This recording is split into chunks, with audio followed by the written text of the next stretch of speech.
Hello, and welcome to Castle of Horror, the show dedicated to horror movies and awesomeness. This week, we kick off a retrospective we call Creepy School with the 1978 film, The Initiation of Sarah. This is episode 318. From Denver, Colorado, I'm your host, Jason Henderson, publisher at Castle Bridge Media. With me from Austin is Tony Salvaggio, tech director at Rooster Teeth, lead singer and bassist of the band Deserts of Mars, and lead guitarist of the band Rise from Fire. Say hello, Tony. Howdy. Howdy. Also in Austin, Mr. Drew Edwards is the writer-creator of the long-running underground comic Halloween Man, currently published by Comixology. He is a Best Writer Ringo nominee, Austin Chronicle Best of Austin Award winner, and a member of the PEN America Fellowship. Say hello, Drew. I just want to state for the record that despite the title of this movie sounding like it belongs to one, this is not a 1970s porno. The Initiation of Sarah, that really struck you as being a pornographic title? It sounds a little porno-y. I'm just All saying. right. Well, let's find out if that is the opinion of our next guest. Also in Denver, as always, color commentary from Julia Guzman of Guzman Immigration of Denver. Say hello. Hello. Hello. When I said to you, let's watch a movie called The Initiation of Sarah, did that strike you as being maybe a little adult? Well, no, because I already knew what it was. So I think Right. if you just gave me a list of movies and said which ones of these are porn movies, I could probably have said that would be one, but I hadn't really thought of it because I already knew the context that we were watching. You know, I agree with you. If we were looking at like Showtime or whatever there was back in the early 80s, and they said, hey, there's a movie called The Initiation of Sarah. It's on at 2:00 this morning. It has adult situations. Yeah, no, I can imagine. Sure. That's I would not think that it is what it is, which is a made-for-television supernatural horror film from 1978. All right, so this is directed by Robert Day. It showed on TV. Once again, because I make the schedule, and I don't understand why this keeps happening, I have forced you guys to watch a television film about a girl who goes to a creepy college. It stars Kay Lenz as a girl who has oily hair and otherwise would look like a supermodel, as a shy, withdrawn... It's true. Kay Lenz, married to David Cassidy when she was making this film, married to like the most eligible bachelor in Hollywood. It's Kay Lenz. It is good Morgan Brittany versus evil Morgan Fairchild. Kay Lenz plays a shy, withdrawn young woman who discovers that she has psychic powers after joining a sorority. Oh gosh, what a movie! All right. I'm giddy with joy about this kind of thing. I don't know why. It just makes me happy. So let's get our opening thoughts. Wait. I was looking at this on Wikipedia. One of the screenwriters in this was Tom Holland of Child's Play and Fright Night fame. That's crazy. Oh yes. Oh yeah. And the director Robert Day, he made The Haunted Strangler, which is this great creepy film. I think that one had Karloff in it, and yeah, it was Karloff, and that's one that I saw when I was a kid and haunted me like forever. Corridors of Blood, So he did a lot of horror and a lot of TV. So and it actually only died 3 years ago. Robert Day did. Anyway, okay. The rest of this cast, by the way, almost all still with us, which is wonderful. Like Morgan Brittany and Morgan Fairchild, very much still around. All right, let's go Julia, Drew, Tony, and then I'll go with opening thoughts. Julia, I don't know if this is your first time seeing it, but The Initiation of Sarah, opening thoughts. Well, it is my first time seeing it. I think if you go in remembering that it's a TV movie, you'll find that it's a pretty good movie. It's a TV movie, but I really enjoy these actors. I think they're great. It's kind of an homage or a copycat, however you want to look at it, of Carrie. I really like it because I feel like there's so many things that because I went to the University of Texas at Austin, and that is a school with a really strong Greek system.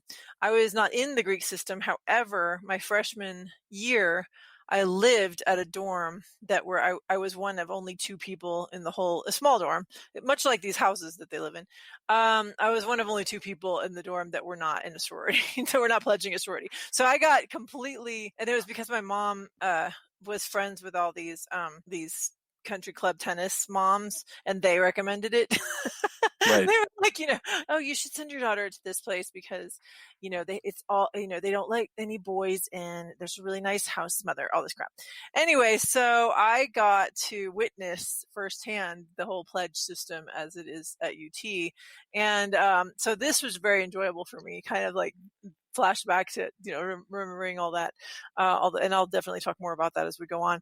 But yeah, I found it to be a lot of fun. I love Kay Lenz's powers. I love Morgan Fairchild. I always have. I think she's a lot of fun as a bad guy. And what's her name? I'm just blanking on the house mother of the dorm. Shelley Winters. Shelley Winters. Shelley Winters is batshit crazy as always. I adore her. She's so funny. So yeah, I think there's a lot of great things about it. Like I say, as long as you remember it's a TV movie, it's not the highest quality of. Well, first of all, the quality of the print that we were watching wasn't great, but it's not the highest quality of film, but it's fun. It's got some really neat stuff in it. Interesting. Perfect. Drew, not long ago we watched Satan's School for Girls. This is just a couple years after that. Very similar feel, I think. What are your opening thoughts about the initiation of Sarah? I liked it more than that movie. I still did not like it very much. I think that this. So yeah, of course you do have to, judge it a certain way because it is a TV movie, and I think that is a fair assessment. Especially a TV movie from this, there's some TV movies that are very artful and have a lot put into them. Like we just did the Kolchak movies, yeah, a while back, and those have a lot of beat to them. Their scripts are really good, and it's got a lot of really good actors in it, good atmosphere and everything. This is more of like when you say a TV movie, this is definitely more of that. I feel like outside of the fact that there's a lot that they took from Carrie, like pretty blatantly, I feel like that this could have been a really interesting movie if, first of all, if they had not gone the Carrie route. Like the idea of dueling pagan cults within the Greek system in a college is a killer idea for a horror film, and it's a shame that was not played up more. Like all the cult stuff in this seems to be more of like an afterthought, and I thought that stuff was far more interesting. And as a result, you have the Shirley Winters character is by far the most interesting character in the movie, but she's very underwritten. So you have a villain, and you don't really understand her motivation. With the main character, is she psychic? Is she a witch? Is she psychic or some kind of mutant, and this woman's just mistaking her for a witch? Like that's never really expanded upon, and I found that troubling and disappointing. Like is she the mother? Like I actually thought that Shelley Winters were going to turn out to be the mother of this. They never tell you who the mother. They never tell you who the mother is. Like they make such a big deal about it, and it's an effort. I will say that I liked that. Her adopted mother is terrible. Morgan Fairchild is terrible. There's a lot of people at this school that is terrible. I like the fact that that they did really explore the culture of bullying and how you can be like the older sister, how you can be strung along by peer pressure. I thought all of that stuff was fairly well done within the context of a TV movie. I just had all these questions. And, I also really bugged me that no one, like all this traumatic stuff would happen and no one would seem to care. At the beginning, the sister is almost raped and she doesn't seem to care the next morning. And then she almost has a piano dropped on her and she almost immediately forgets about it. Like post-traumatic there's stress so disorder. many things. Yeah. So I did not hate it, but I would not recommend it to somebody. I'd be like, watch, I don't know, some other horror film instead. Like this is not like a great movie per se. I have to. I'm sorry to keep stepping on you, and also to step on Tony's thing. But I'm just excited to talk about it because everything you're saying, I'm like, yeah. Also, yeah, because there's so many things about it that could have been better or that could have been interesting. And like the end was just, in my opinion, awful. I would love to see a remake of this. Well, there is a remake, but I have not seen it, and there's no guarantee it's better. I somehow doubt the one that they like. I just saw that, and I somehow doubt that the one they made for ABC Family is better. I would like to see. I would like to see a movie take this idea of like cults within a sorority. You know, particularly like. Instead of making Carrie goes to college, I would love to see The Craft in college. Like, I think that has some meat on its bones. Like this didn't go far enough with the witchcraft stuff. So anyway, I'm done. No, that's a good start, and we're gonna get back. Tony, I mean, I know you probably sat down. I'm sure Rain dropped in, and you're like, I don't know, man. It's another thing that Jason is making. No, I watch these late at night unless I think she's like the 30s ones. I thought she would dig, but no, I usually watch. I don't know. I forgot that it was a TV movie. She might have actually enjoyed this one, or at least watched it, or at least maybe been with Julia and Drew and gone, why are they doing the thing? I like it all right. I mean, it's definitely a TV movie of the time, and that's. There's a certain kind of comfort to that. Yeah. I agree with Drew that there's a lot of potential that's kind of, I don't know, it's a TV movie, so there's a lot in play in making a TV movie in the 70s. It has to fit this. You can tell that it, if it's homage or ripping off Carrie, it probably was, hey, we need a movie like this. Like, here this is popular, we need a movie like that. It's going to go on prime time. Here's what we're gonna do. That's how that worked, and that's fine. I really this isn't a movie I actually probably would seek out because I absolutely despise the Greek system and sorority fraternity, the way that it does things and the way that it turns people out into that system. I know that there are stuff that isn't like the Mean Girls part of this. And I know that people find camaraderie, but their traditional fraternity sorority where you get like the super crappy people in Animal House or the super horrible girls in the one sorority, or all the jocks in Revenge of the Nerds, like all of those people I've always had a problem with, and they go on to be usually the Wall Street type people, et cetera, that, or just kind of being crappy. And I react poorly to that. And I don't like that system. So these movies aren't things I would really personally seek out. Again, I say that coming from my experience. If somebody's listening and you go, hey, well, I had, friends and we didn't turn out that way. And this is my experience. Like, I don't mean to knock that, but I do the institution and the way it does things and all these horrible hazings and initiations, like that stuff has always been very alien to me and very off-putting. And so, I mean, in this one, she sells out her sister, which you're like, screw that. Like, oh, it's not what I've always wanted. Selling out your sister, what you always wanted, like that stuff. Yeah. The reality that stuff actually like kind of really happens. This is melodrama, so it's not going to be exactly like that. But the reason this kind of movie comes up again and again, and how it plays out, is because there's enough reality to it that people can associate. All right. Well, and I think I really, I don't know this, so I wouldn't seek it out. But I thought that it was a fun movie to watch. I think that there's a lot here about what I was thinking was, having just watched, The Vow and Seduced about the NXIVM cult. I think there's a lot here about how people get sucked into an unhealthy situation, whether it's a cult or, just another kind of organization where you're just like, it seems like from the outside, why would you be in this? But as you watch, I mean, for this young woman, for Morgan Brittany, her mother's been grooming her whole life for this. Like, this is what she was supposed to do. So for her to go in and be like, okay, now I'm accepted, I'm going to have this group of friends, and here are the conditions. It's not so easy to go, especially when she goes, I'll blackball you, and she can, that to go, okay, I either go along with this, the way that they're going to treat my sister and the sorority my sister's in, or I have I have to abandon all hope of having any social life at this college. You know what I mean? Basically is how she's saying. Well, so it's interesting. That depends on who you are and how comfortable you are with yourself, and whether or not you're willing to sell out your only sister. But she's also a thing that may or may not be what? She's also been pressured into this because her mom really values this. Yeah, I understand that. Like, you're kind of basically saying, I'm gonna get rid of my relationship with my mom and have no social life. What's in interesting order about that for my sister moment- not to feel bad. And her sister What even are your tells her. what are your principles? I think that's really what Exactly. I go off of. Yeah.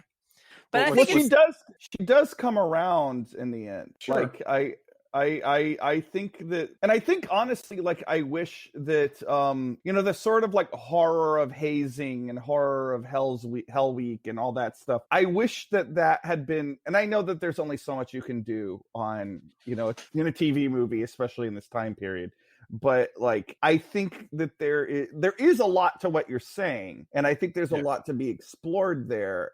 It just this movie always stops a little bit short of going there. And by the way, I'm no paragon of morality, but I don't know.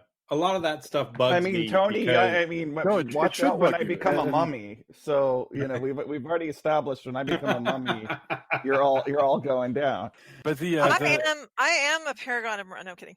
But I actually. I'm learning to try. I'm trying to understand, because I've never, bitten hook, line, and sinker, whatever the expression is, into one of these kinds of groups. But I'm trying to understand how it happens, having been a victim of something similar to that. So I'm just trying to see, like, how is it that people get sucked into this kind of mindset? And so I'm really interested in exploring it. I will say, one of my big things in college, I had a friend who was very manipulative. And when I look back on that, I go, oh, I fell into a few things, nothing bad or like nothing just traumatic or whatever, but the way that he worked and the way that certain situations where I look back and go, I was fairly naive about stuff. So again, like, even though I'm saying these things, like, I get it. Watching it in fiction, like I said, is something is not a movie I would gravitate towards, because I just don't like how that works in the real world, if that makes sense. Yeah. I'm sorry, Jason, to cut you off before you got to do your opening thoughts. So go ahead. Well, I'll try and use the opening thoughts to segue into something. One reason I really love stuff like this is that TV movies tell us a lot about where the culture was at the time. So I kind of enjoy them as their own little curios. Like, this is something that the network thinks that the majority of people at home on a Sunday evening are going to want to watch. And I'm thinking about that because, okay, so what's in the air? The satanic thing is in the air. But dig this, guys. 1978, I had to look this up. 35% of high school graduates go to college. So most of your audience, actually, college is just this thing like being at an international chess tournament or any other thing that most of us don't experience. So most of us watch this, and it may as well be the Starship Enterprise. It's just a rarefied place that people are going through motions that are different and unfamiliar. So you can kind of create the world of college as being a stand-in for the regular world. And that's especially illustrated by the fact that these two sororities both have satanic-looking rituals at the end, and the audience was like, "That's what I always heard." That's the other thing, though. Like, it's like they wanted to have like the satanic thing, but they didn't want to go full tilt boogie with it. Like, right. They never talk about the devil. They, right. like, like it's you don't really know, like, is it Satanism? Is it some sort of like, neo paganism? Like they never really explain what's going on there. Yeah, and that's why I mean when I say the end is really dumb, because at the end, we'll talk about that when we get to that. But why don't we get started? The other thing that let's go right into the beginning.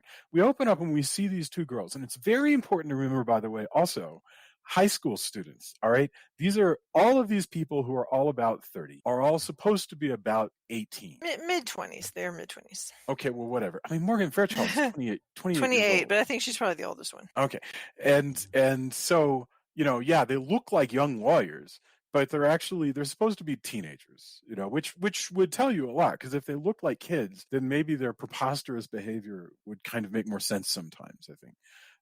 But you have these two girls, they're hanging out on the beach, and they are Sarah and Patty. We meet them really quickly.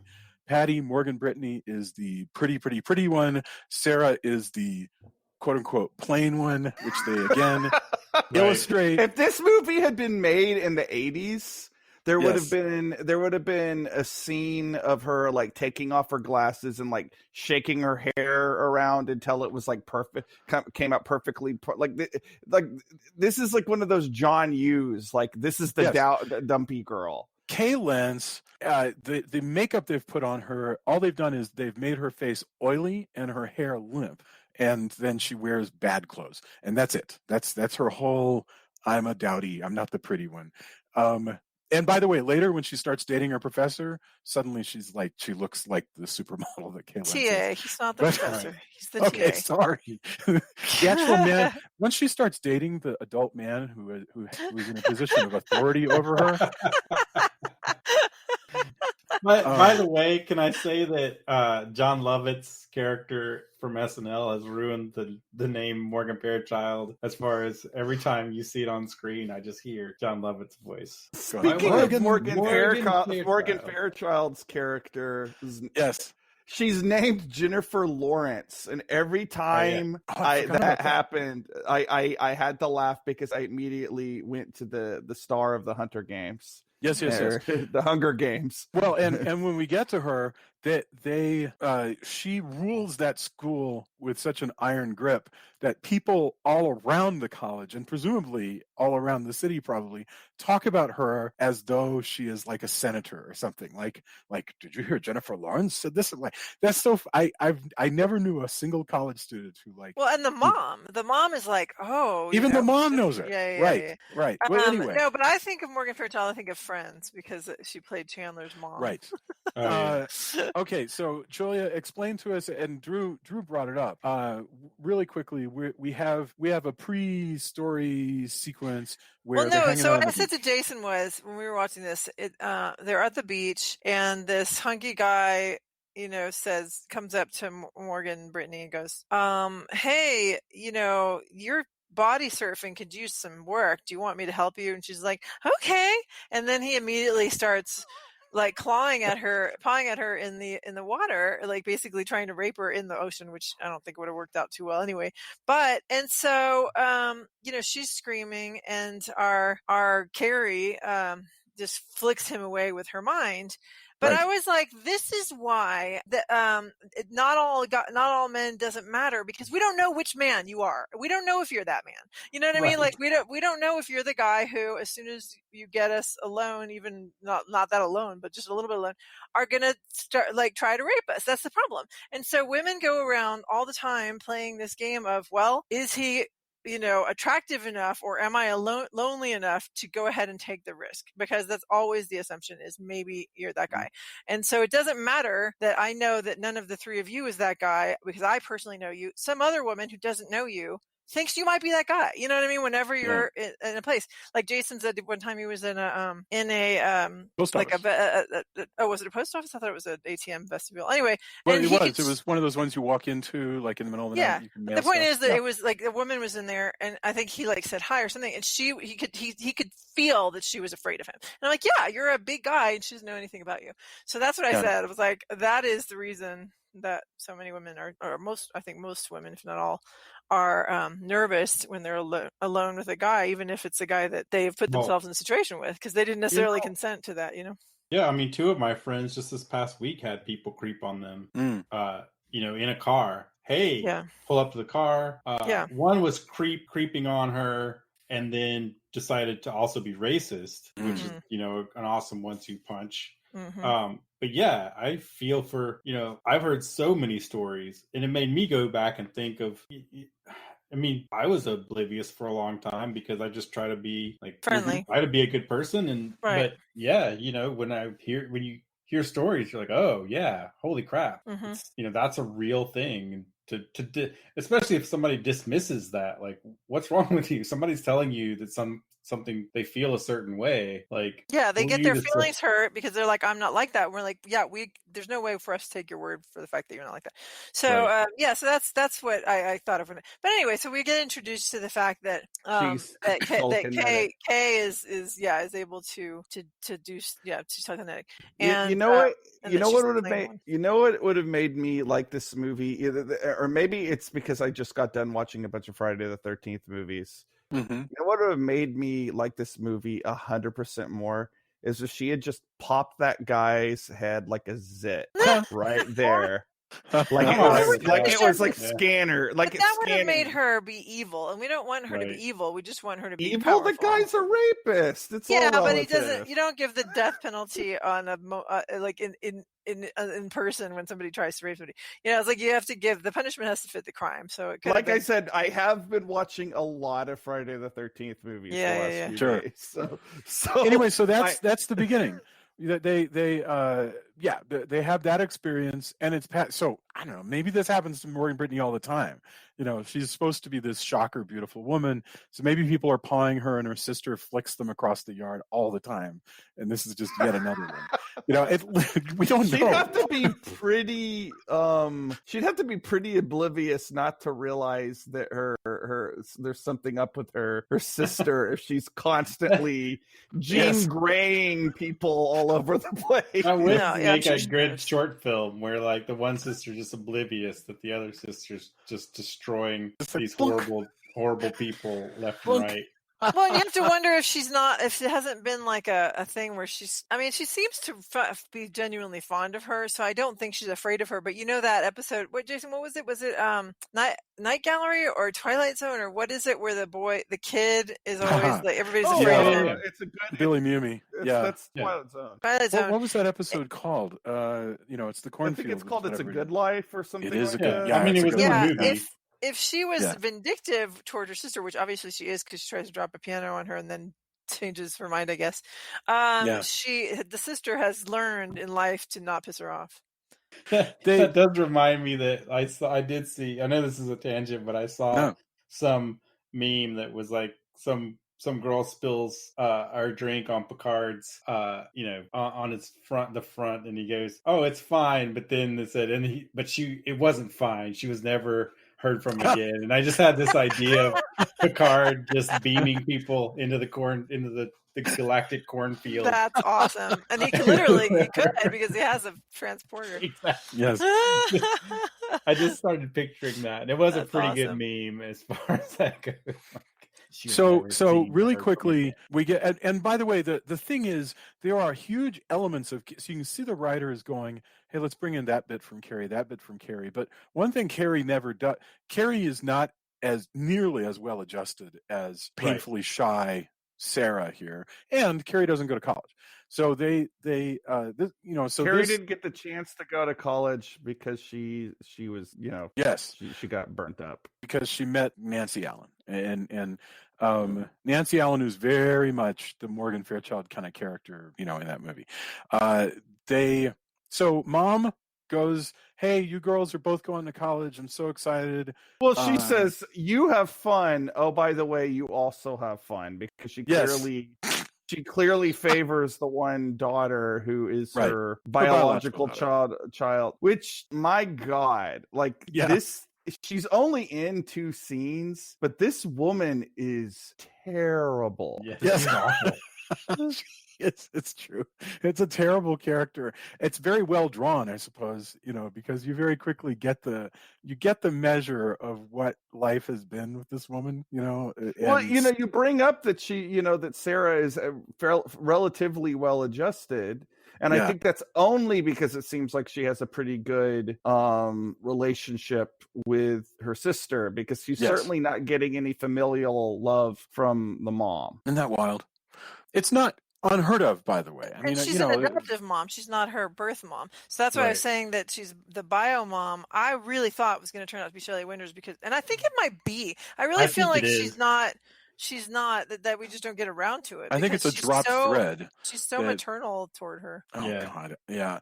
The difficulty, they get to the school, and little bit before we get to Shelley Winters, because I have a lot of thoughts about Shelley Winters. But they get to the school, and right away, Mom has said, listen, I have high hopes for the daughter that I enjoy more to get into my old Alpha Nu Sigma, my old sorority, which is, and so they immediately go into Pledge Week, and they're going around and meeting the houses. They go to the Alpha Nu Sigma house, and there's a big party going on, and we get sort of, again, we get a feel for everything. We meet the amazing Morgan Fairchild, and I just have to say that Morgan Fairchild does this role perfectly. I mean, she is, I don't know what Morgan Fairchild's like. I don't know if she's a nice lady or a mean lady or anything. She is 28 years old in this movie, and she plays this just manipulative mega bitch. And she's amazing. And she very quickly is like, Morgan Brittany's pretty. She'll be one of ours, definitely. And let's figure out how to somehow trebuchet her sister just out of the area. Julia, what were your thoughts when you saw? Because I know that you were really reacting strongly to these just hoity-toity sorority parties in the early right. seasons. Well, so that's what I'm saying. So it is, for those who don't know anything about the Greek system, every sorority and fraternity has its own personality and its own thing. And so it is very true. That's true. There are some who, are the creme de la creme, according to them. They're very conscious of how they look. They're very conscious of how they present. They just are the best. Like, they have the legacies, and they have all the best people and everything. And so, of course, they are very judgy of other people because they feel superior. They're like, we're all really gorgeous. We all are really, take care of ourselves. We're very elegant. We have the best parties. And so, yeah, of course, they're very cliquish and judgy. Then there's the party sororities where, it's like, we have a good time, so that they are more, casual, but still probably pretty judgy of the ones who are more uptight. And then you've got your kind of sweet, wholesome ones, and you've got your more academic ones. So I really felt like, without having been in the Greek system, and apologies to anybody who says, no, this is nothing like how it is. From the outside, it looked to me like there were a lot of things that were accurate. Now, of course, it's not going to be all accurate, but for the one that Morgan Fairchild was running, I don't know that any of them were as kind of nonchalant as as the one that Kay Lenz joined. Right. So that's one, that one's more like a dorm. It's more like, she just went, they were just like, oh, hey, whatever. Like, there was no effort to create any kind of, right, they go from the snooty one sisterhood to the Phi Epsilon Delta house, which is a kind of a run, big ass, house. Gorgeous house, yeah. And it's made up of a bunch of girls who are just sort of laying around the furniture. And They're I got to admit, actually, I like these girls. They're not the type of girls that would be in a sorority. So this is like the sorority for people who don't want to be in a sorority, I guess. Yeah. I mean, there's some of that too. Just like I said, my reaction to the cliquey, terrible people is just because I don't like cliquey, terrible people. But right. But the reality is, there's fraternities and sororities that are definitely service-oriented. Like, hey, here's where everybody hangs out. I mean. There was none of that when I went to art school, but there were a lot of cliques. And, my friends and I were basically the kind of whatever shook out of whatever didn't fit in with any of the cliques, basically. But to another friend of mine, objectively, we were this huge group of chaos, because he told me about this later. And I had no idea, because we just saw like, hey, well, we're not in the skater clique. We're not in the, super artsy clique. We weren't really gothy, all this stuff. But to another friend who I met, well into my college career, my third or fourth year, he was like, all of you, it's like, it just seemed like chaos wherever you were hanging out. How interesting. And, yeah. What does that mean? What does it mean if you're known to invite? I mean, I don't know exactly what he was talking about. Electric lights explode when you guys walk? No. It just, I guess, because it was just such a huge group of people who, and it wasn't even that huge, to be honest with you, but it was just a gathering of people who didn't fit in anywhere else for real, and. But to him, like I said, like objectively, he just saw this as like, whoa, who are all of those people? Because it just didn't, I guess maybe didn't quite add up. And he seemed to, I don't know what exactly he thought we were on about all the time. It was mostly just us going, wow, I don't like being treated crappy by these other people, by other cliques, or being snubbed by other cliques or whatever. But because art school had enough cliques, I was hoping to get away from that at art school. But, it's still, there were parts that still felt very high school, I guess, because of the nature of SCAD at the time. But yeah, I mean, that is, Julia's totally right that there's, maybe with or without the Satan part. I mean, who knows? I don't know exactly. I didn't go to the same kind of school that this one is. Like maybe the kind of we don't fit in clique is the Satan clique. I have no idea. But in this one it is. But yeah, there's a little bit of everything for everybody. But I like I said, I just react poorly to the Mean Girls part of it. The thing is with an initiation ceremony like that is that there is an idea, and I'm sure we can all relate to this, that having something special that's secret just for your group makes you, special. It's like, so Katerina, for example, went to YMCA camp, and she just loved that they had like this candlelit ceremony at the end where they all just kind of got to, they do like something to do with bandanas and what, I don't know.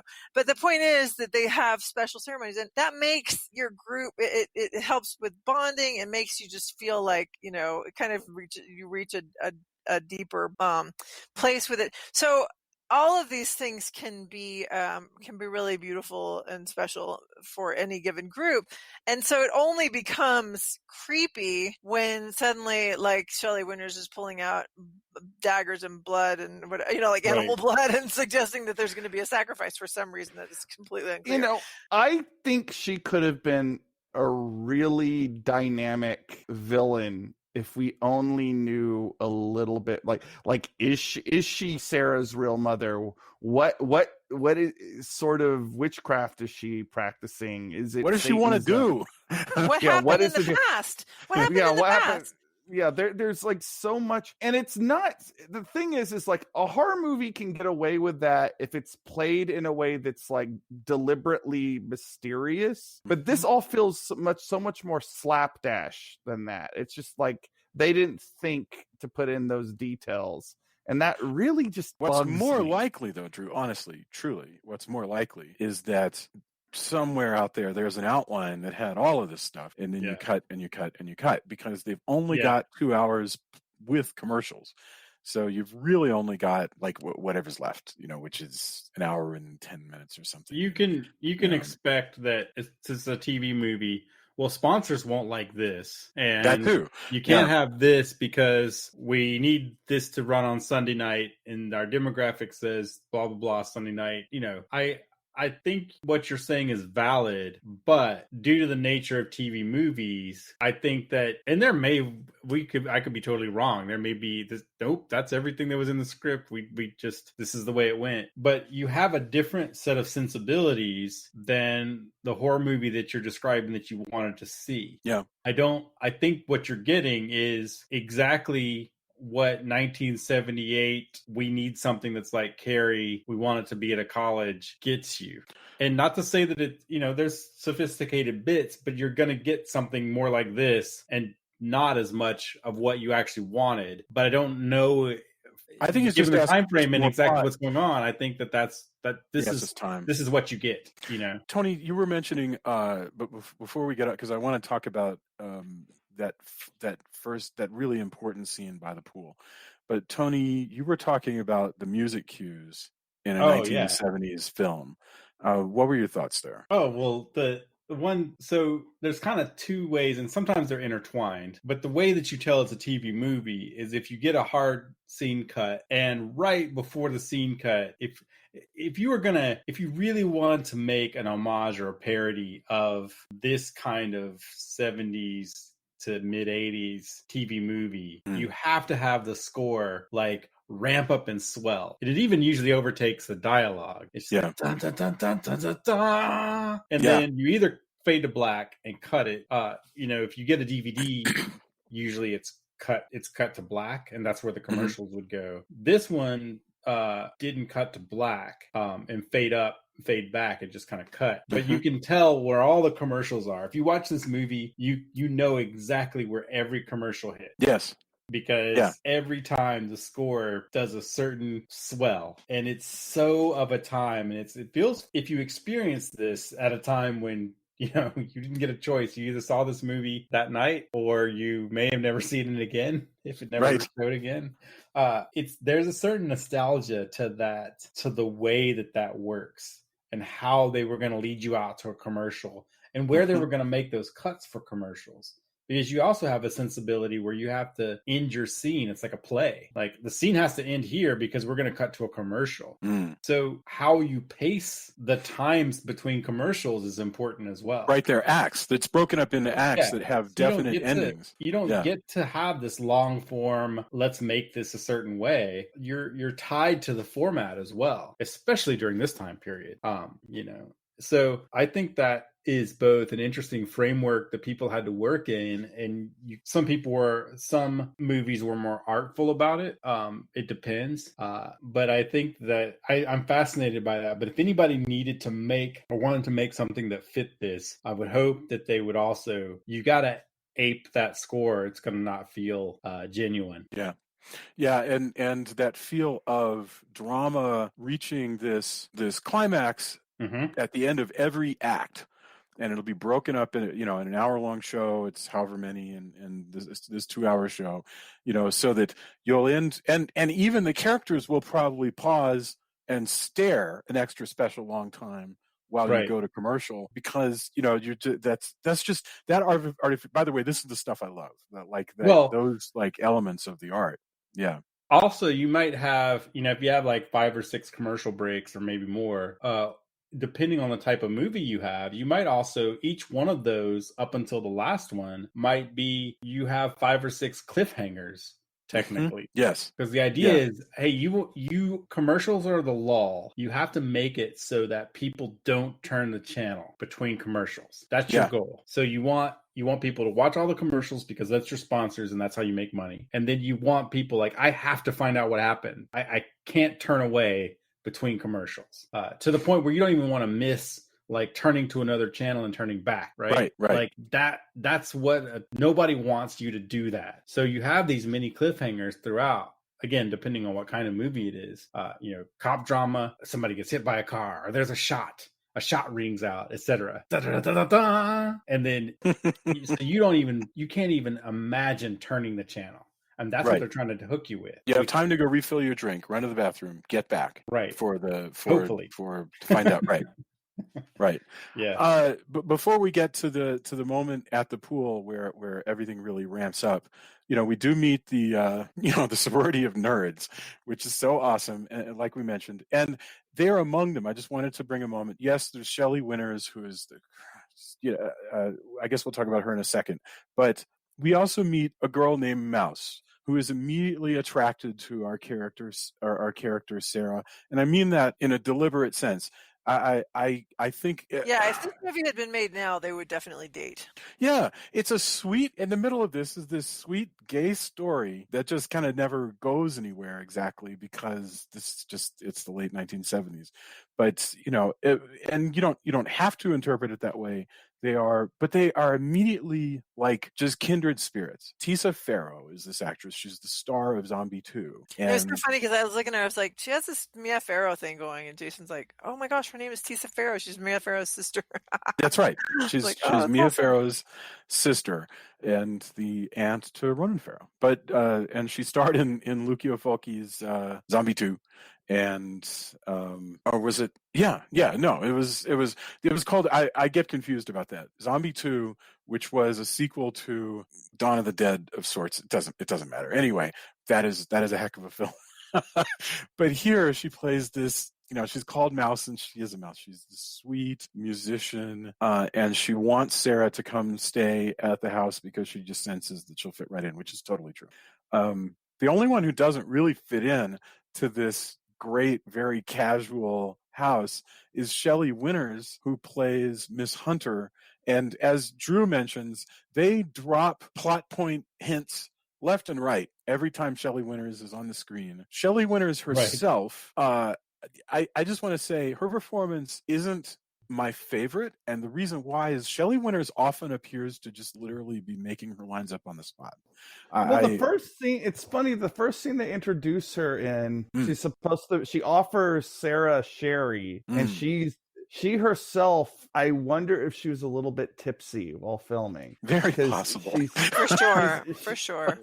She's got a bit of a like the vibe of, I mean, Tony's in a band. He's been in a few bars late at night. She has a bit of a vibe of the scary drunk. Right.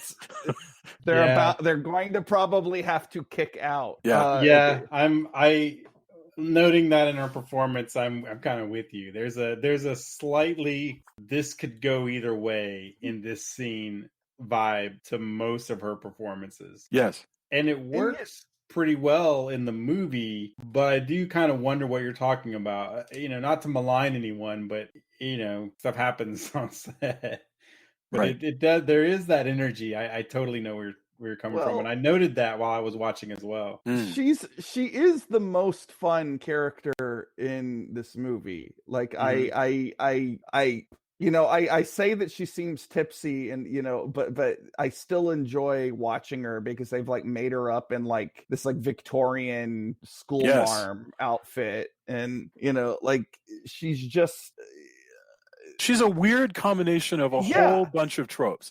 She's Miss Havisham from Great Expectations, but she seems like she's walked in from like a whole other movie. And frankly, I wish I was watching the movie that this character was from. She fits in with a lot of the Bette Davis crazy old lady movies from this period. She's huge. You can picture like if you were on the set, she would grab you by the arm and drag you towards the craft services table and start telling you all these crazy stories, and she waves her arms wildly. Yeah, no, she's totally watchable. Oh man, can you imagine her operating opposite like a Bette Davis? Oh yeah, as the other satanic schoolmarm. Because that you're would right. be amazing. There is no house mother for Alpha Nu Sigma. They are ruled over by a 28-year-old college junior who is. Well, I would have loved it if you had like both of the, instead of it being one has the crazy occult lady and the other has evil preppy Morgan Fairchild. I would have loved it if you had they were both witches, and they're like that. That was like the root behind the feud here, is that they had dueling.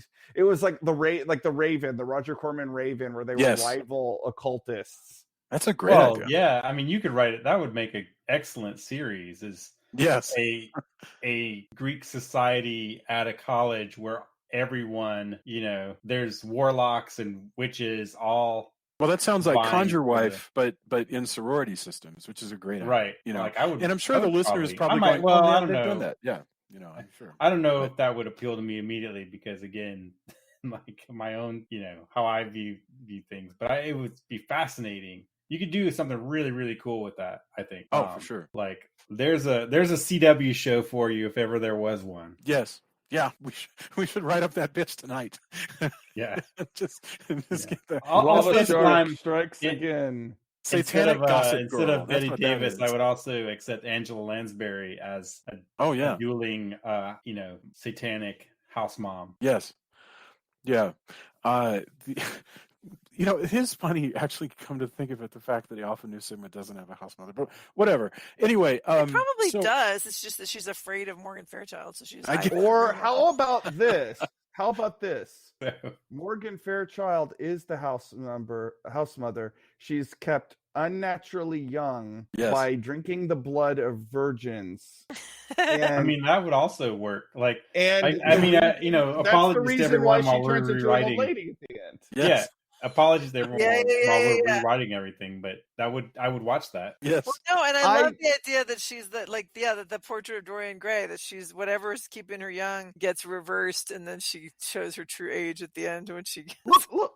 I love that. I am not trying to disparage the writers of this too much, because Tom Holland, as I said, is a guy whose work I have enjoyed numerous times.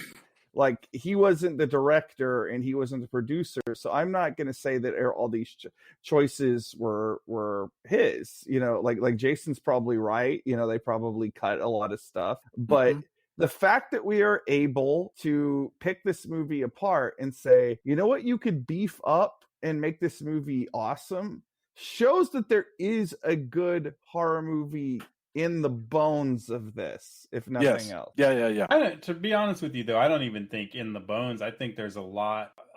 It's weird because, going kind of dialing it back, I think that it's perhaps stronger. To me, it's stronger than you might give it credit for. I think there's a lot, especially, everything that makes it this TV movie that it is. Yeah. I think it's one of the best things it can be under all the constraints of how it's created. And I thought it's cool. It's cool to muse about it, but I think there's a lot of cool horror movie stuff in it.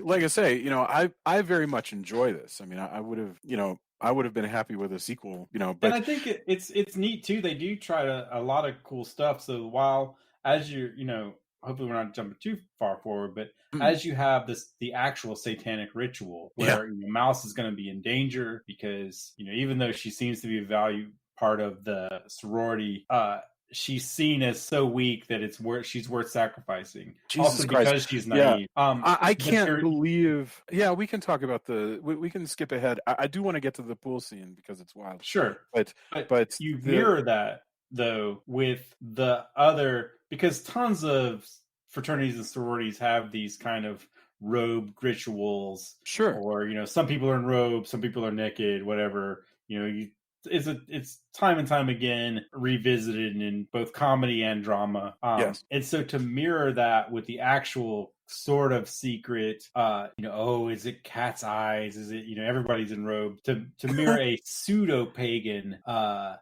ritual with an actual, satanic ritual. I guess they don't go into that it's actual satanic, but that's you can what's tell weird, it's supposed though. to be a cult, right? Yeah, Morgan Fairchild is leading them in what essentially is, it's just an initiation into. Right. This is the point where she is the less dangerous one. She's just doing essentially just a little ritual, and they have this kind of silliness where the girls are wearing, bandanas and blindfolds and touch the eyes of the cats, which is grapes, and blah blah blah.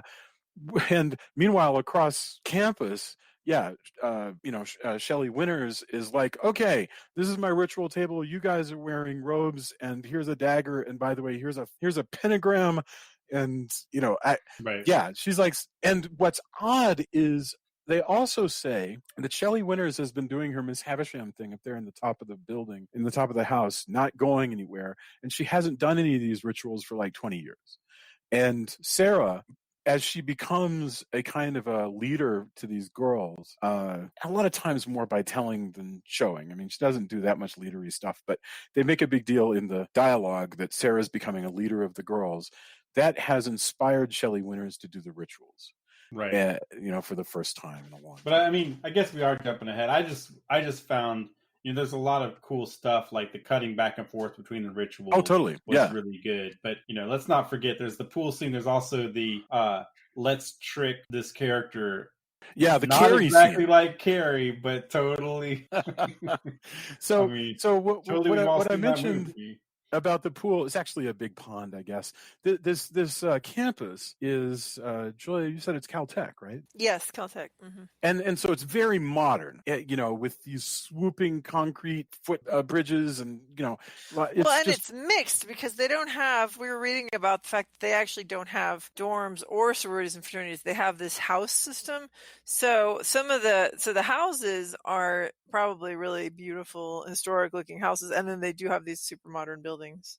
Yeah. So there's a scene where the two sisters, find out which sororities they have landed in, and it's exactly what you would expect, which is that Morgan Brittany has landed in Morgan Fairchild's sorority, and Kay Lenz, Sarah, has wound up in Mouse's sorority, which is by the way, if you wanted to take all the conflict out of this movie, and I guess they don't, but your instinct when you're watching it is, hey, I can take care of all this conflict for you. You guys should be perfectly happy with this choice. You're still sisters. Lie to Morgan Fairchild and say, but the movie wants to keep the conflict going, which is good. So they immediately go out. They run into Morgan Fairchild, says, awesome. Your first deal is you have to repeat after me a bunch of crap, like don't be seen eating in public or whatever. And she also says, and you need to disavow your sister who's standing right next to you. I will never associate with PED, pigs, elephants, and dogs. Is that the other one? Yeah, I think that's right. And they could have made it easier on Morgan Brittany's character by having Sarah go, I'll just say the stupid thing. But no, because we have to keep the conflict high. I'm saying this because as a writer, I often forget. You want to make things easier for your character, but the story's better if you make it harder for your characters. And so, Morgan Brittany doesn't have a nice out there. She's not given permission by her sister. Instead she says this ugly thing. It's very hurtful. And then Sarah just goes batshit and uses her psychic powers to push Morgan Fairchild into the pond. And then yells at her and says, does anybody remember her lines? It's essentially someday you'll be ugly. She's saying, and she gives away the ending is what happens. Basically, she says, one of these days, everybody will see how ugly you really are. And I was like, oh, she's going to make her physically ugly. I can just feel it, Yeah. That's interesting. That was a good guess. I was just going where the story was going to take me, and I didn't even bother to guess ahead of that. You're totally right. And that's a really cool scene. It also gives you that great screen grab that everybody has of Morgan Fairchild just looking angry as hell, with hair slicked back, because she's standing in a pond and still looks great. Morgan Fairchild cannot be beat in this movie. Until she's telekinetically turned into an old lady. Yes, exactly. She's a formidable foe, and now Sarah has made it clear that she's not as mousy as we thought, and she's willing to mouth off at Morgan Fairchild. Somewhere in here, Sarah starts dating, because what happens is relationship and then secrets, Carrie scene, and then we get to the end because this movie's quite economical. Well, she tries, and she drops the piano on her sister and then pushes her sister out of the way. Right. You bring up the part where they all throw garbage on her. Yeah. What I like about this is explain the scene to us. We can just skip to it. Explain it, and we'll go back and pick up anything else we need. So how the hell do we wind up with her getting garbage? She manipulates the sister and get into giving her information on who she's dating. Who Sarah's dating. Yeah. Because she says I'll put her in the sorority after all. And then she has the guy. Then Morgan Fairchild has the guy that she is dating. Yes. Paul, which is Robert Hayes, by the way. Robert Hayes, yeah. Star of Airplane. Call her up and trick her into thinking that he's picking her up for a birthday party, and surprise party for the guy she's dating, for a surprise party for her boyfriend, and she falls for it. And then when she puts on this she comes down more glammed up than ever before, and she walks out, and then the rival sorority is out there, and they start throwing trash at her. It's either mud or I couldn't tell if it was mud or feces, but anyway, what I don't understand is why she doesn't turn around and go inside, or at least she stands there and takes it. I can believe in the shock. I can believe that. Or use her telekinesis to throw the cars on them or something. You know what I do like though about this scene is that Morgan Fairchild's boyfriend actually is grossed out by this behavior. He sees this and he was like, it's a little bit. If this had been Revenge of the Nerds or something, he would have been all in with that. I don't care that you're an a-hole, you're hot, that kind of thing. And I like the fact that after he's that's enough. And then when they go back to the sorority, she still keeps trying to come on to him. And he's like, no, you're gross now.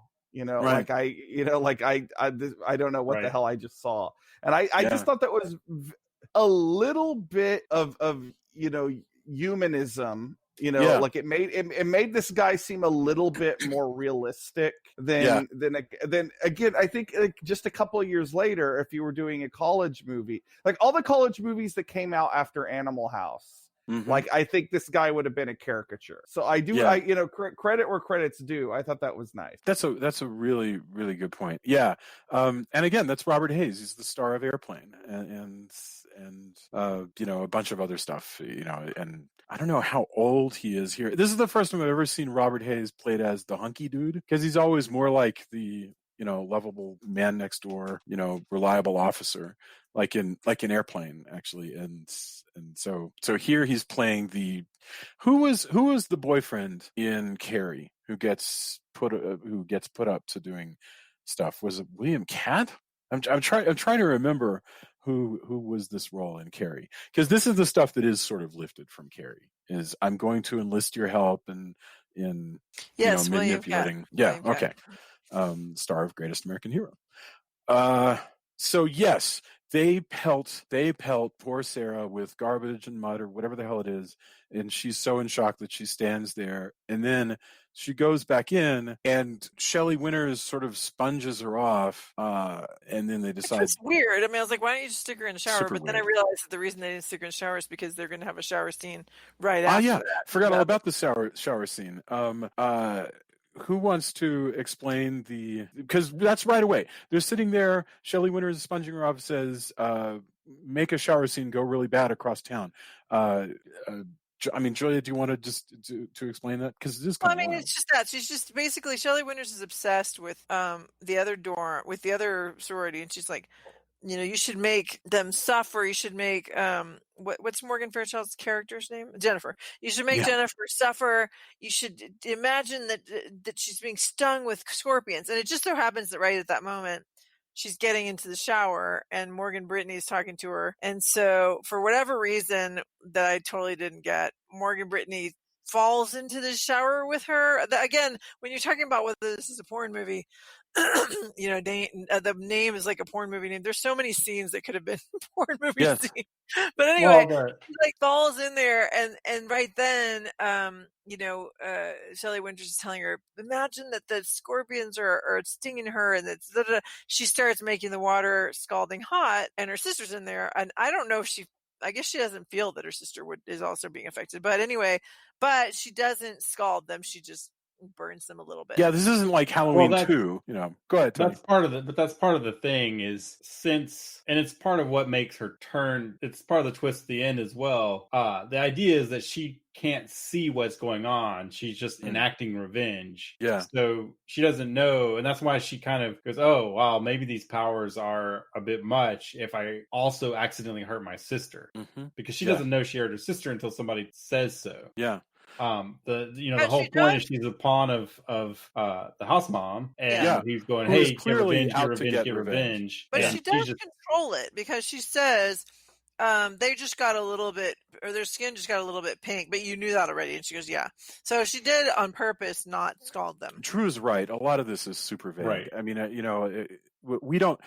this is where it would be real helpful to have a couple lines of ridiculous exposition, like have Sarah and Morgan Brittany meet up at the library and find out that Shelley Winters did yada yada, and that's why she hates Alpha Nu Sigma, and also like no, but they do go over that. Like the whole point was she was accused.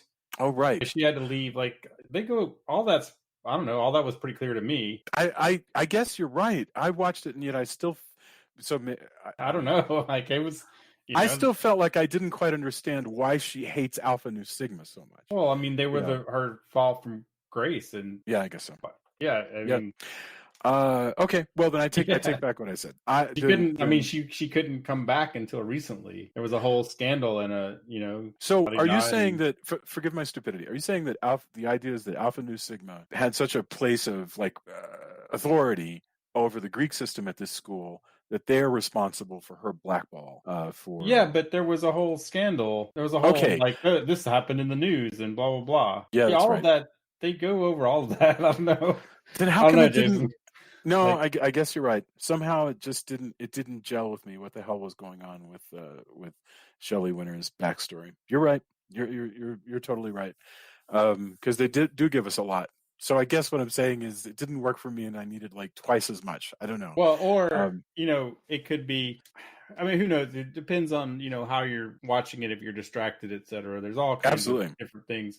But it does show that maybe it wasn't as clear. Drew's point of it's kind of vague here and there. Mm-hmm. Perhaps that if it's easy to lose that, and it's a pretty important through line. Yeah. Maybe a punch up on that part. I don't know. Again, I hate second guessing the no, it's difficult to say. We certainly do not expect that at the end, that Shelley Winters intends to use this ritual, by the way, which has a single person who's being actually inducted. The rest of the ladies are just there, and that she's going to do a human sacrifice and sacrifice Tisa Farrow, to, I guess, wield more power.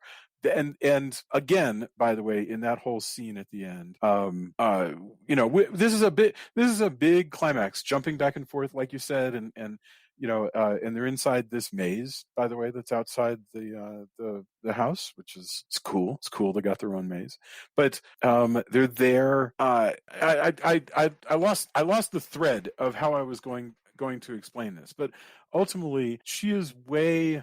I mean, this is the point where she's way beyond sort of what would be expected. But how do they arrest it? I'm trying to remember how the hell they bring an end to this ritual. Like is it? Oh, wait, I know. I think it's Morgan Brittany and the professor are running to stop it. Isn't that right? How do we get to the end? I'm completely lost as to what happened. They're in this maze, and I don't know. They're in the maze. They got the ritual. They're gonna sacrifice Tisa Farrow, and it's like Sarah just kind of decides that killing Mouse is like I'm okay with blowing. She's never gonna kill. That's never gonna happen. Yeah, but she's okay with like blowing all the rival sorority to hell and turning Morgan Fairchild into an old crone. But like when she like Mouse rolls out and it's like, help me, she's like, what? No, this is evil. Never mind that like the other stuff that she's Mouse is her friend. No, that's because Mouse is her friend and has been good to her, but these other people are horrible. and Mouse is part of the sorority. She's her friend and part of the sorority. Yeah, exactly. Like, why would she? She's never done anything to her that's been bad. Yeah. Right.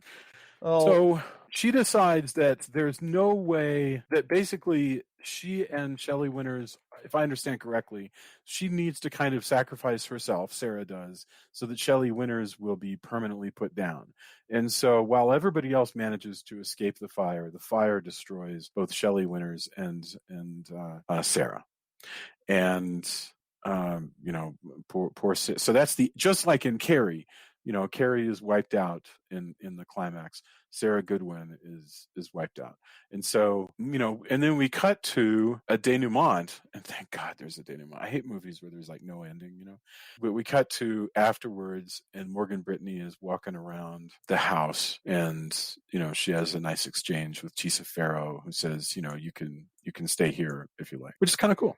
That's we do not know what the hell happened to Morgan Fairchild after she turned all wrinkly in the the magic that her mom bought her $500,000 worth of cosmetic surgery, and she was fine. Maybe she wears a ceramic mask and a hat from now on, and she looks like a character from a Giallo picture. That would be cool too.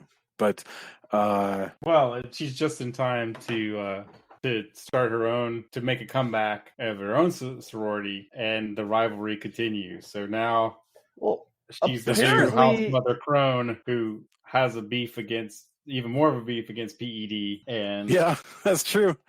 Also, we know darn well that Sarah could rise from the ashes. There's no reason. Well, apparently Morgan Fairchild is in the remake of this movie as mom. Jennifer Tilly, which makes me want to watch it. Yeah.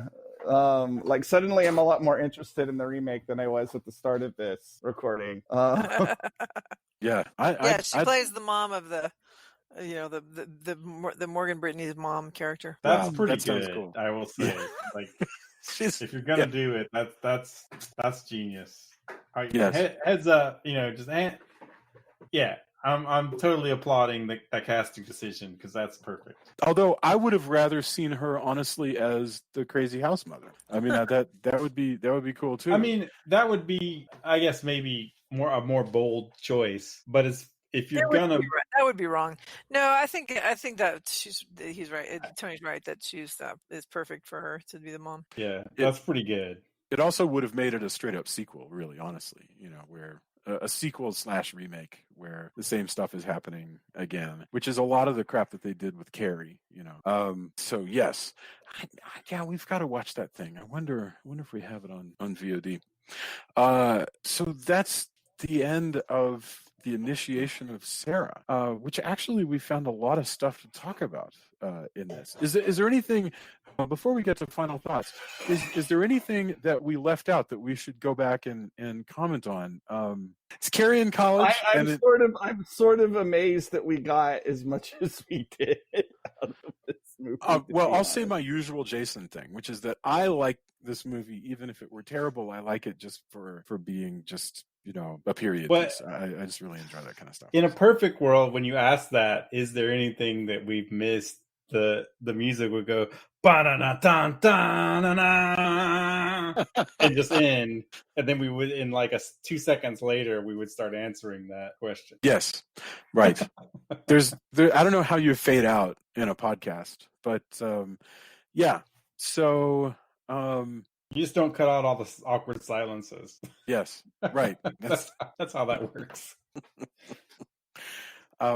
We do that, by the way. Silences are gone in the version that people hear. There's just blunk. Drew's response will have been instant. So yeah, that's a peek behind the curtain for anybody who's listened all the way into this episode. You are rewarded for your patience. Yes. For all 6 people that have seen the initiation of Sarah, they're riveted by this information.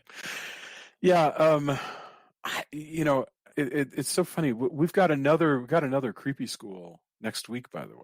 But it's I was going to say it's much later, but it's actually not much later. It's like 1983.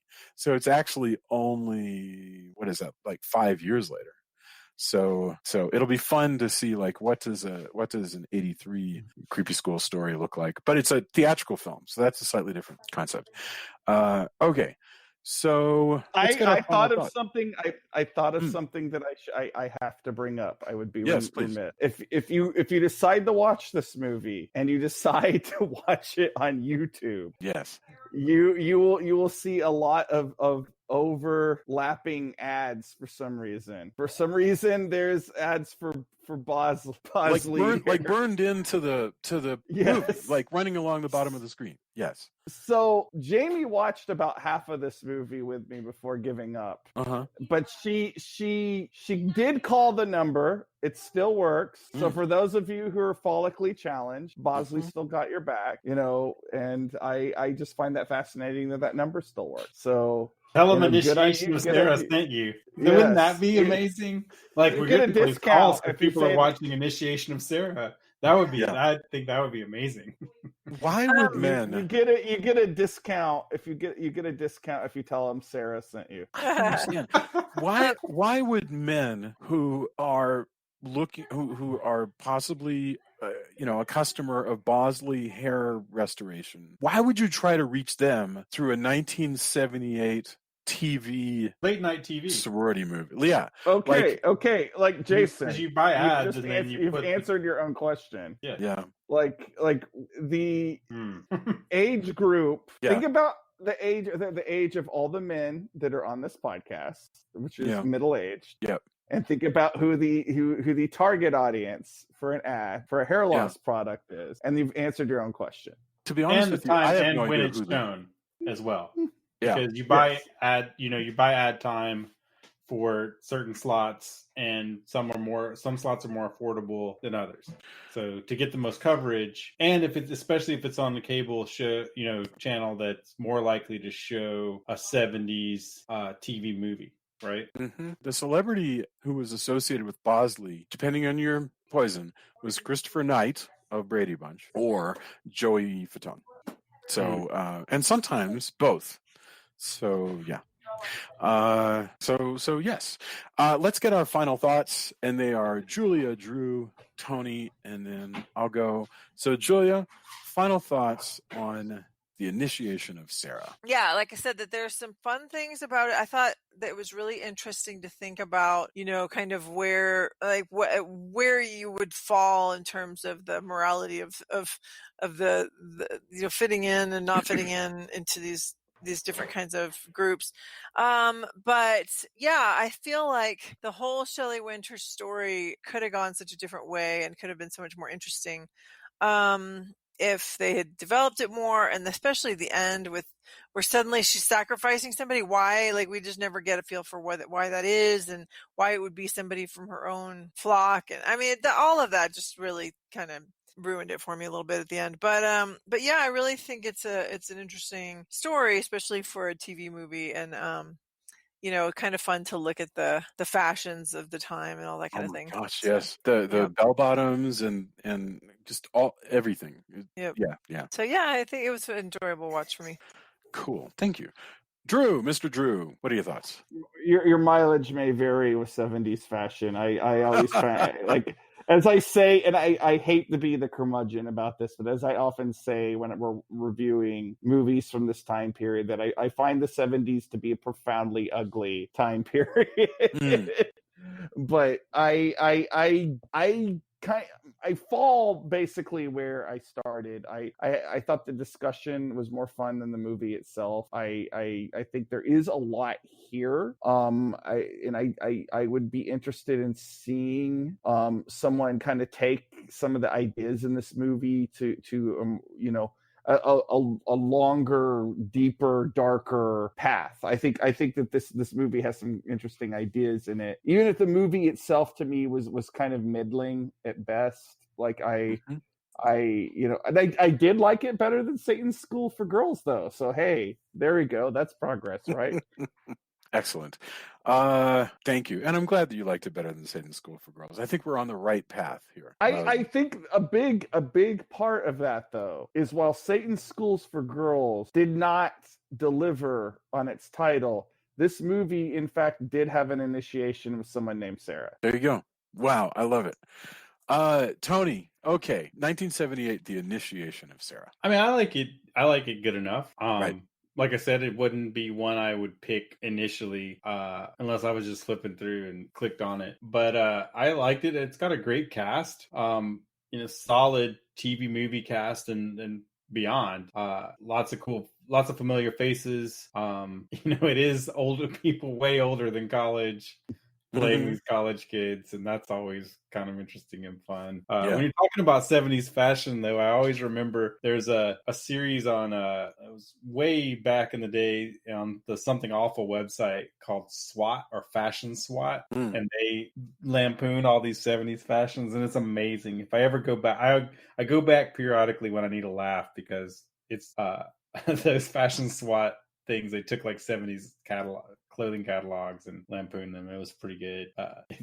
There's some truly horrible, crazy stuff in the 70s for sure. That sounds great. So I'm kind of with Drew. Like, there's some really like, whoa, that's kind of crazy and futuristic, and a lot of like, how do you get plaid to do that, or sort of plaid? And why are those pants ironed that look like they're a knife, like they could cut somebody, or any number of things? Like, why would you make underwear that are the pattern of drapes? Right. So I'm with you, Drew. Like, I just keep coming back to those catalogs. But I think this is cool. I think there's a certain amount of nostalgia that I'm with you, Jason, in a 70s TV movie. I don't, but your mileage is going to vary if you're not at the age to have that nostalgia, right? Oh, good point. Yeah. If you're looking at this objectively and going, hey, I just, they recommended this. I wasn't even an inkling in a thought when this came out, or of an age where I'm familiar with what a 70s to mid 80s TV movie is and why this is fun, you may not get the same kind of feels out of it. And that's okay, but it's not going to be the thing like Jason goes, hey, I want to do this retrospective because these movies make me feel a certain way. Your mileage is going to vary vastly outside of that. And, and I also will disclaim that any of my views on the jock or mean girl sorority experience, my views are my own. So, and bear nothing back on the podcast. I dislike in reality those cliques in real life, and that's on me. Sure. So you're, again, be who you are, don't be a jerk. That's my criteria. So, as we've seen in many, many, many movies, as an archetype, that archetype tends to be a jerk, and I don't like that. But, but I think there's a lot of cool stuff in it. It's obvious that there seems to be a mandate of like, we want our own Carrie, and you make that, and let's show it on, the weekend, or primetime movie slot, right? Yeah. But for that, it could have been a lot more egregious, which if you watch enough TV movies, you'll see ones that are just directly like, here's a piranha movie. Yeah. Here's a shark movie. You can tell what's in the air. What's in the popular. That's absolutely right. Yeah.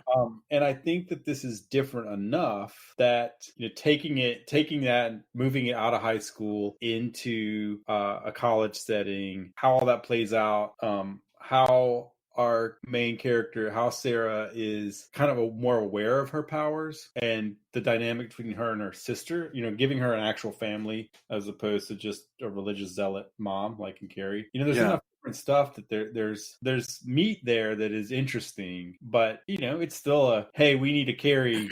Give us one by this date and we're going to air it here. And it's got, lots of cool people attached to it as well. So I wouldn't dismiss it, but it's been fun to talk about it. Thank you. That's, and something to go into my thoughts, you mentioned, certainly your mileage will vary based on, are you interested in seeing something where like I'll come into this and just go from an aesthetic sense. I enjoy sort of immersing myself into the world of the 70s, which could be influenced by the fact that I was born in the 70s. Now, for what it's worth, though, I think you can do that.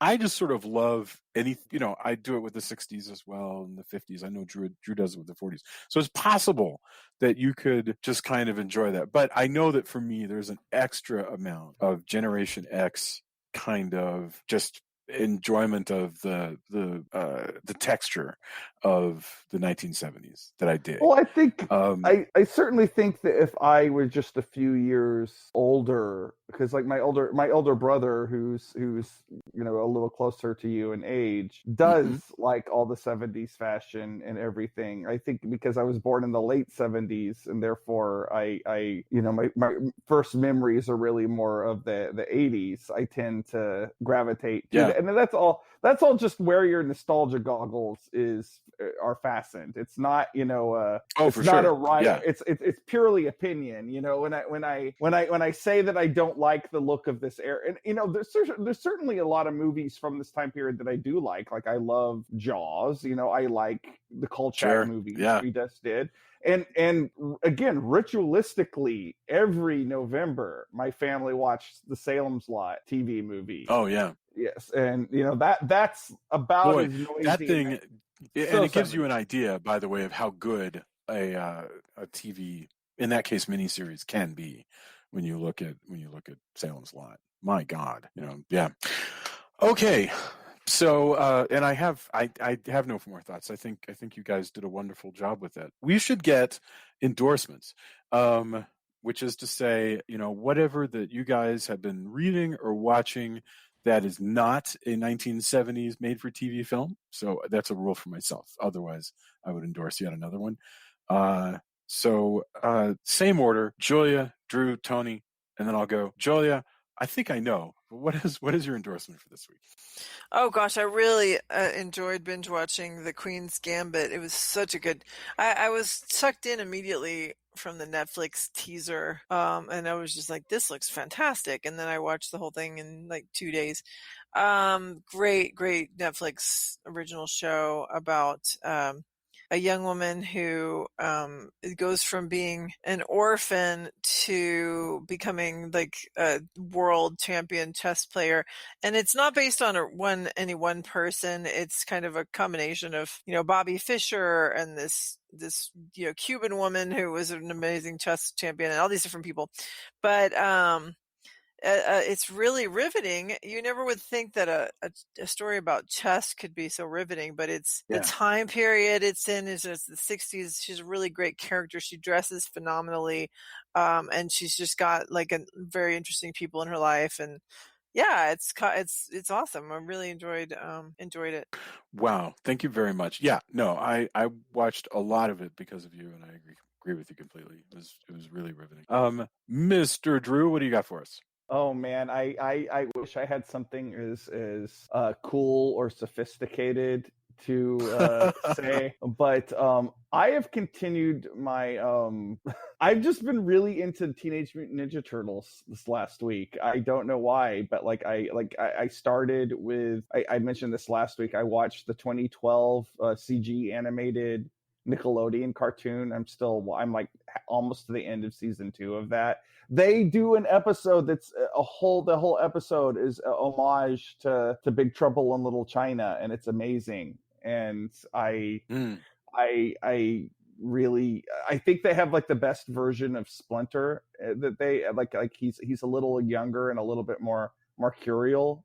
Which is this the one where the Krang talk in their loopy circular way? Yes, oh, yes. Gosh, that was brilliant. It's brilliant. So funny, and I don't love everything about it. Like I don't like that April O'Neil is a teenager. I think that but like pretty much everything else I really enjoy about it, and it's got some really sharp writing on it. And that I in turn taken that, and I started getting a lot of the IDW Teenage Mutant Ninja Turtle comics on Comixology because they just had a sell on there. And Kevin Eastman is still a writer, and he has a whole bunch of different artists that he works with. And those are also really cool if you're looking for like a slightly more, mature take on it. It's as the comics always have been. The auxiliary media has always been more kid friendly, whereas like when you read the comics, the Ninja Turtles, it's a little bit more violent and a little bit more adult. But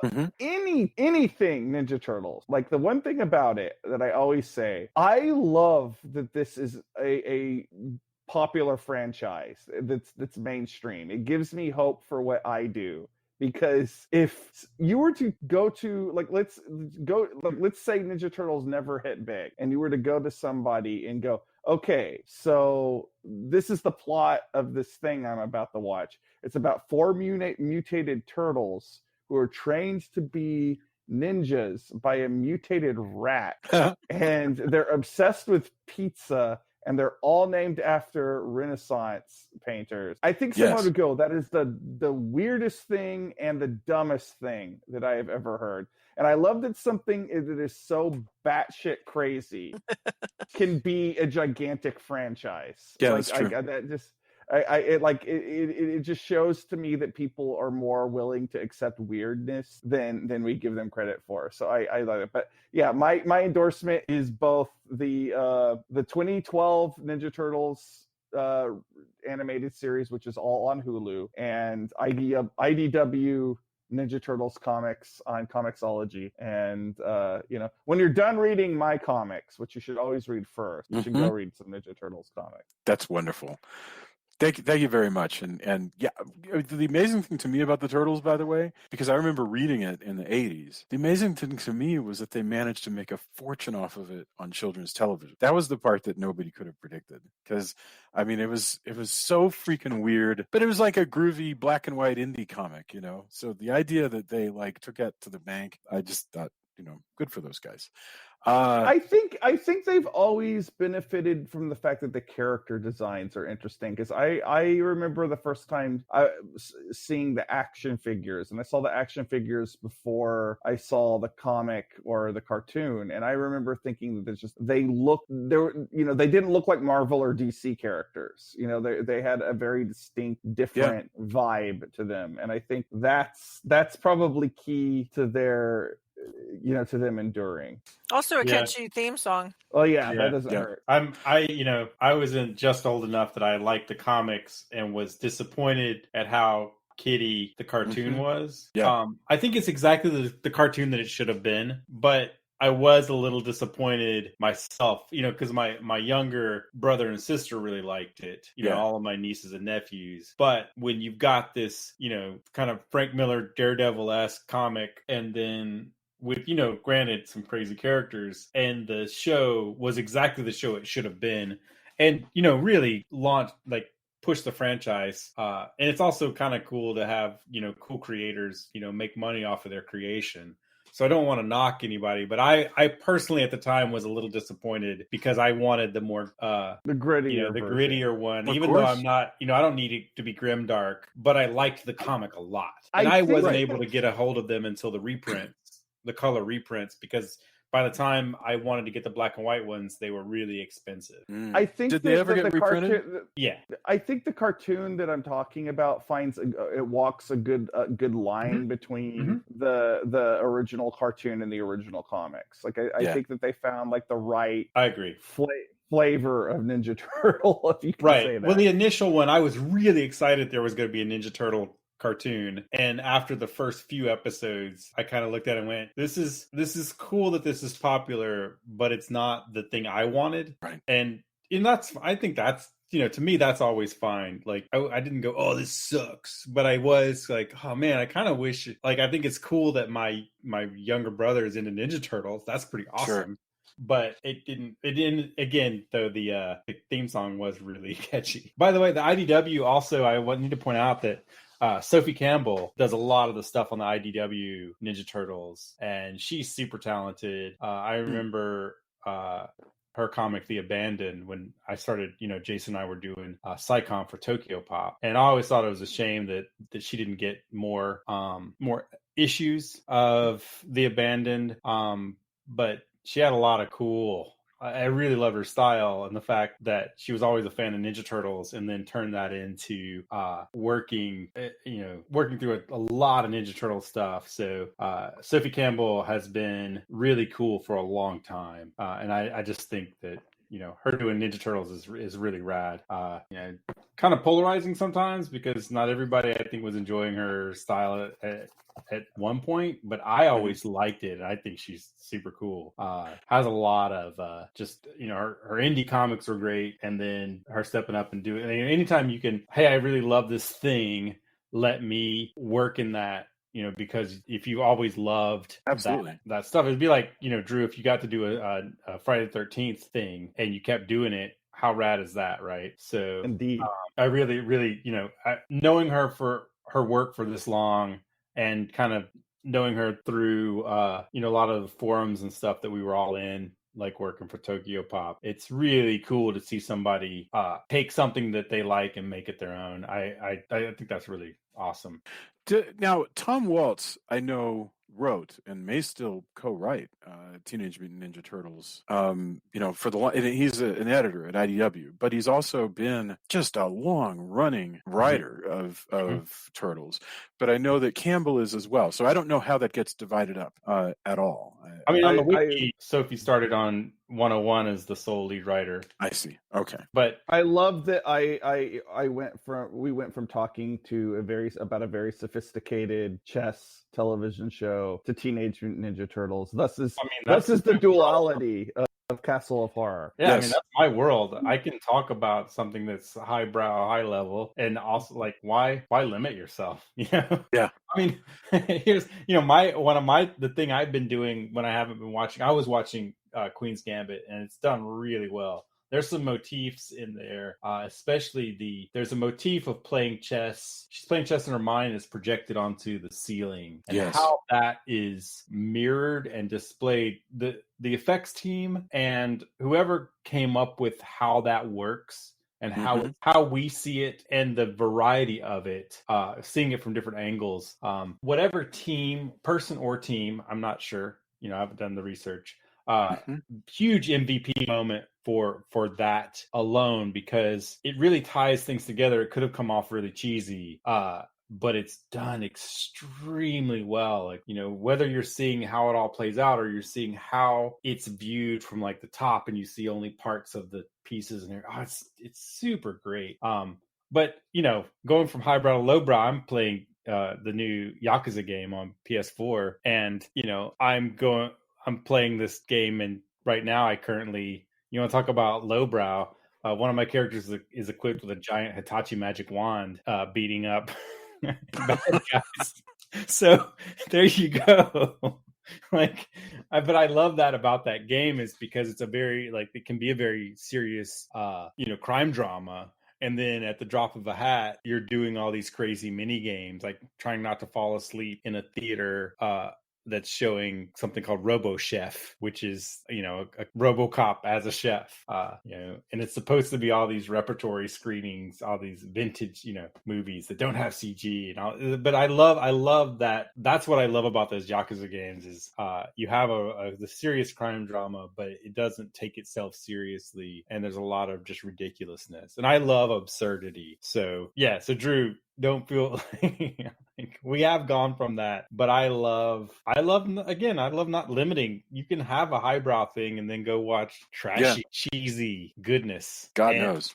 What a great world. I mean, things may not be great overall, but I do like living in a world where I can enjoy both, and being an old enough adult to not care if anybody cares if I only watch highbrow or I only watch cheese. Because if anybody cares about that and they want to give me guff, pound sand. I'm an adult. I can like whatever the hell I want. Yeah. And I think everybody should be. So, I was talking that a lot throughout the podcast, but I really do feel like there should be no guilt in going from Queen's Gambit to Ninja Turtles. I couldn't have said it better myself. That's really wonderful. Gosh, I have one. I would have said Queen's Gambit, but the other thing that I would point out is archive.org, which Drew and I were talking about earlier. Archive.org has a lot of old out-of-print magazines on there, and one super cool thing, which I tweeted recently, is they have all the Twilight Zone magazines from the 80s digitized, so you can read them on archive.org, which is super cool. With all of the old, the columns and upcoming movies, like sneak previews of Something Wicked This Way Comes and whatever. It is so cool. So, I'm just glad. So that's my endorsement is go check. By the way, can I be that guy that if you do end up liking them and you do have money, which is really hard to come by, so I'm not I don't mean this as a guilty thing, but if you do like that and you do have some cash and you feel like, buy some of those from your local bookstore. Good idea. Or people that have, because bookstores are really hit hard right now.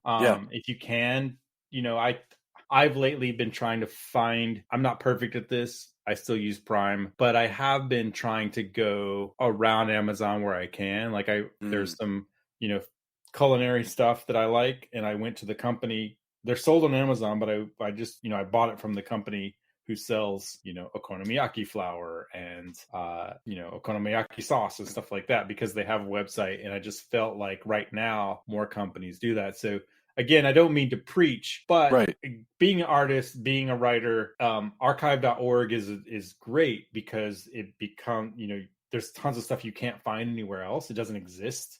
Perhaps it hasn't been reprinted, the rights or whatever. But if you do like that, I do tend to encourage people to, when possible, try to seek out the physical copies if you can, or find a way, if they're reprinted digitally, to give back to the artist or the publisher or whatever. And sometimes that can be hard, and I get that. Yes. Like I'm not, again, like I said, this isn't trying to be too preachy, but if you can, there is a physical copy, there is a creation.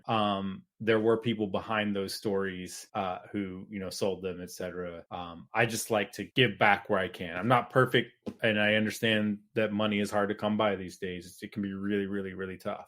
But in the same way that when if you listen to something on Spotify, being a musician, I always say, hey, like that's cool and that's valid. But if you do buy a single, buy an album if you can, etc. Yes.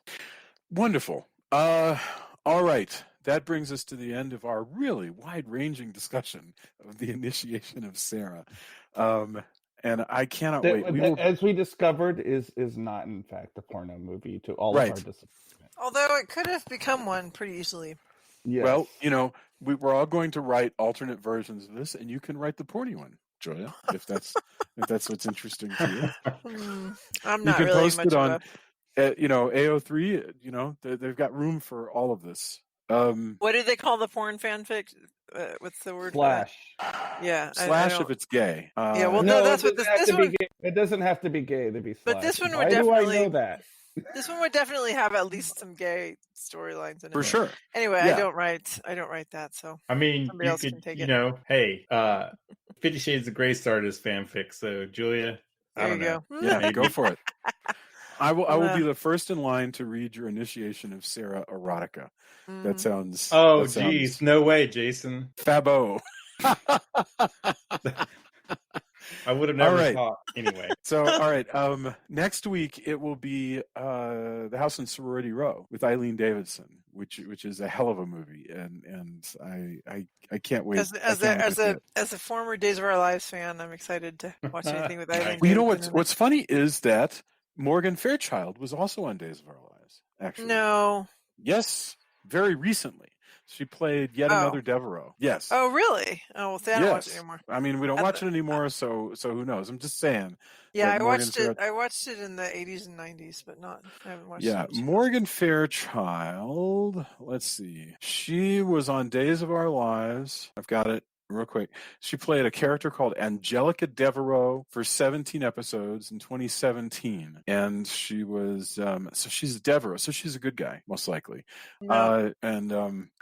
That wouldn't follow. But Jack is a good guy, and he's but just because. Well, Jack, first of all, was a. This is a terrible conversation. We should back out of this right away. Jack was a redeemed rapist, so not so much a good guy as a mixed character. But no, his family would not necessarily be. Wasn't Missy Reeves a Devereaux? She's married. She was married to Jack, but that was where she got. But she's the Horton. The Hortons are the good guys. So when's the couple Days of Our Lives podcast side? There you go. But like I said, there we go. We'd have to go back to watch the 80s and 90s episodes because I haven't watched any. I mean, in the last 20 years, stranger things have happened. I'm just saying that this conversation leads me to believe that that you guys could do a pretty good one. Thank you. Yes. Although clearly I've misestimated the Devereaux. Right. All right. Everybody be excellent to one another. Who hasn't represented the Devereaux? I don't know. They are constantly surprising us, aren't they? What do those Devereaux have up their sleeves? They're almost as bad as the Demiras. Yeah, I think about that a lot during the week. Not really.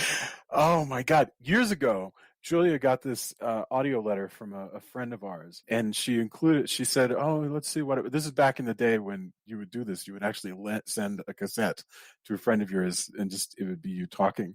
And she goes, hey, just thought I'd say hello. I'm just sitting here thinking about Patch and Kayla, which are characters from Days. Yeah, apparently she said Steve and Kayla. I always remembered it as Patch and Kayla. Anyway. Steve was again. Yes.